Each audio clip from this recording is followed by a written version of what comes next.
Hi, my name is Claudia Quintanilla. I'm a knitwear designer based in Toronto, and today I would like to invite you to my knit along of Betty. So I want to tell you a little bit about how I was inspired to make this pullover.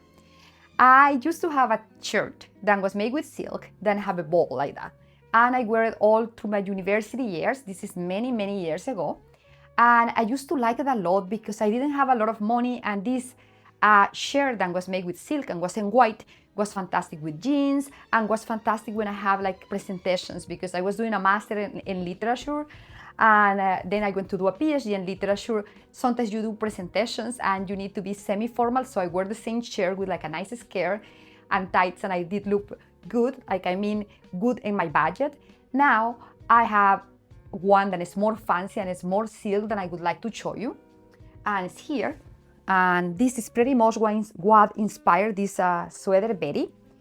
It's a shirt that I have a big piece of silk, then you can make a nice bowl with the piece of silk, or you can just wrap it around and it's like a little scarf if you don't want to make the bowl. But I absolutely like the bowl, and these days, if you know what is going on in fashion, it's very, very fashionable to have some type of bowl, not just in here, but in different parts or in different places of your garment.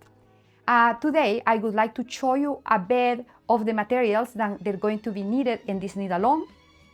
I would like to show you some of the materials that I have in mind to do it, but I haven't made my absolutely decision, but I want to show you what would be a very good choice.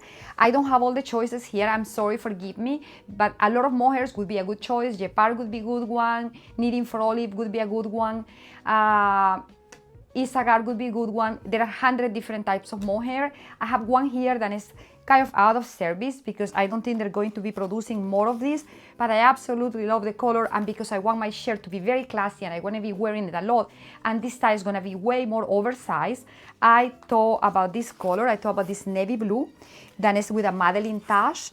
It's just to be, I don't know, you guys, if you remember that Chabui used to have this, but now it's made by Madeline Tash and it's called Silk Cloud, and I absolutely like this sweet skull blue. It's a navy blue, it's classy, and I think it will go with everything, with a black pants, with a black skirts, with cream, with anything. This color is fantastic.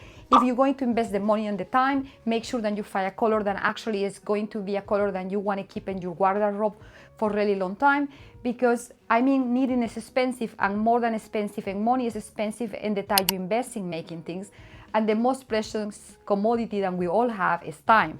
So because we don't have that much of that, we have to use it the best we can. So this is one of my choices, but I have another beautiful choices here that I want to show you, but I'm not 100% sure. I absolutely love this blue.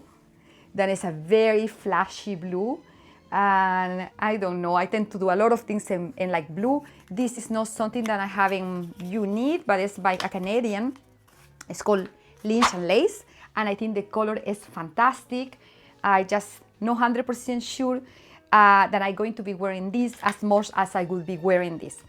And the another one I have here is Hue Loco, and the reason why I have her colors here is because I find them so rich that I think they would make a very good top. This is the fingering, so if you don't want to be using a mohair, you can do the whole shirt with just your fingering. If you want to do it mohair and a lace, that would be a very good combination too, because it's going to get you exactly to the same gauge. I'm repeating myself a lot, but I'm going to repeat this because it's really important. The body of this sweater, this part of the fabric, is made with double mohair. What that means is that I hold 2 strands of mohair for the body. For the sleeve, I just hold 1 strand of mohair. But in this time, the new one that I'm going to make it with double mohair because I want to do it quicker, and I want this to be a little bit more solid because I want to be wearing it in the winter time.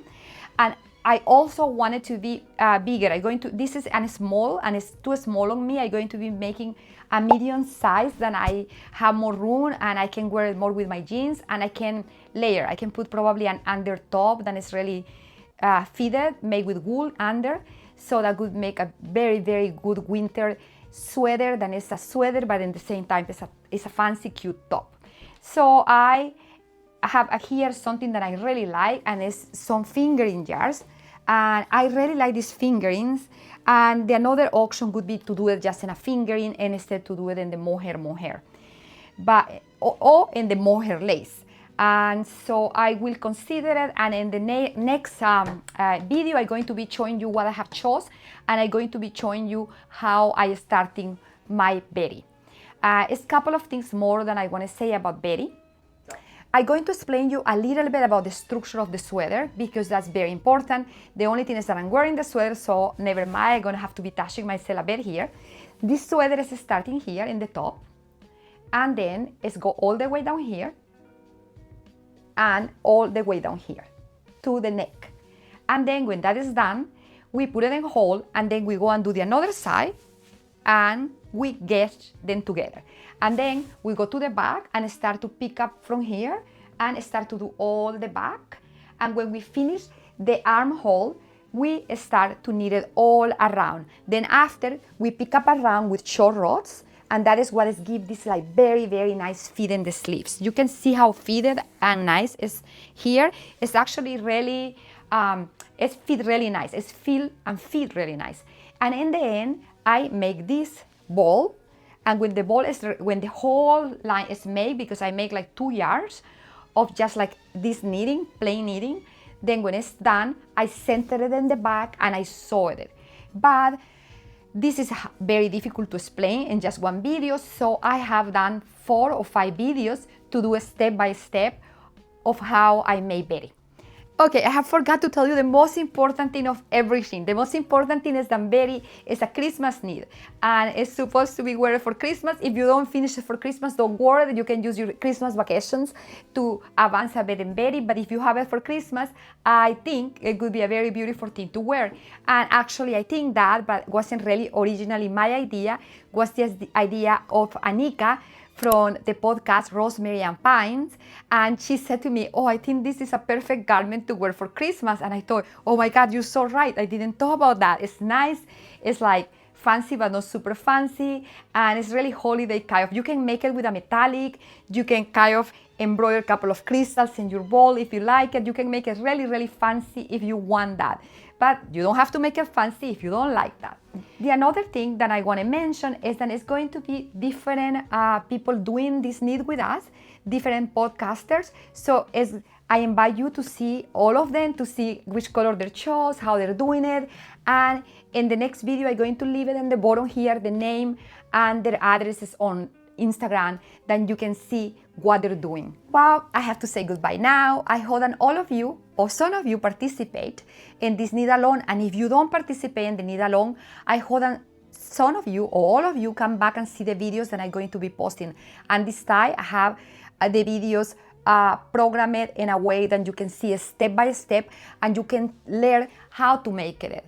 Like you can learn the structure of the sweater. I hope that all of you are interested in participating in Betty Knit Alone. And if you're not interested in participating in the Knit Alone, and I invite you to come and see the videos, because the videos, they're going to show you how Betty was made step by step. And it's an interesting construction. It's a little bit of challenging in there, but it's very easy. And when you learn that construction, this construction can help you to be the base for a lot of beautiful designs. Thanks for seeing this video, and please don't forget to leave me a comment, to follow me, and to leave me a like if you like it.